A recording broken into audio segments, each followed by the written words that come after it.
Isanganya rikomeye ryabaye ku mumenyesha makuru Starboy kuva kuri Star TV 257 aho rivugwa yuko ryamubaye ko mu masaha y'ijoro aho hari ibintu ibi na biriya yoba yaragiyemwo bijanye n'akazi kiwe mu kiganiro yashoboye kugiranira na Hitop TV ndavuga kwa LandryPromoter aho yamusanze mu bitaro yayagiye amajambo menshi aho atabashije kuyaga nawe ahubwo yashoboye kuyaga n'umwe mu bamuri hafi ndavuga nk'umukameramani wiwe Tony benshi mu muziki kuri iryo zina akayaga tena n'umukozi wiwe ubusanzwe ufasha Starboy mu bintu bimwe bimwe byo muhira nko guteka gukora isuku kumesura n'ibindi byinshi usanga umuntu akeneye mu buzima bwiye bitandukanye kugira Starboy ashobore koroherwa mu buzima bivanye n'ivyo aba ariko arakora. Muri icyo kiganiro rero ndavuga havuzwe amajambo menshi muri comment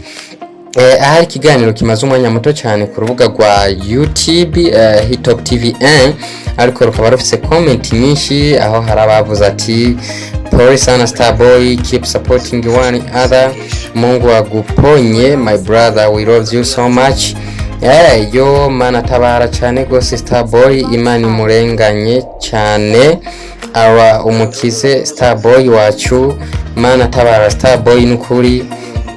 Amakomenti yabaye menshi hirya no hino. Komenti ishoboye kwandikwa ikacituma mvuga ati reka nshobore gufata micro hama ngira icyo mvuze. Ni komenti yavuye kuri IHURIRO TV. IHURIRO TV aho bashoboye kwandika bavuga ati abasaza ba episode ndabemera ndake pole sana. Ashamburiyaji babaye benshi aho babashe kumwishura kuri iyo comment yashoboye kwandika.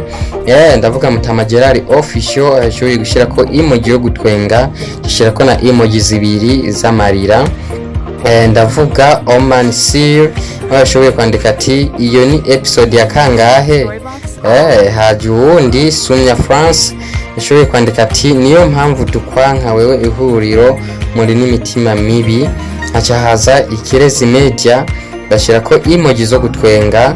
Acha haza ubundi bitwa Oman Sir kandi yongera ati none nimba umwanka uzomushirahe. Arega umuntu nakundwa na bose uramwanka abandi bakamukunda none ubuzima bukabandanya muri IHURIRO TV wewe ukaguma ubanka. Cyashira ko emoji zo kwitwengera. Yo ni imwe mu makomenti novuga ko yashoboye kuvugisha abantu benshi cyo bituma ngira icyo mvuze namwe. Wewe nkawe usanzwe ukurikirana runo rubuga rwacu ubona ko yo ari episode cyangwa ivyo bimeze gute? Kora subscribe, like, comment, share muri rwa rukundo nyene turabakunda cyane.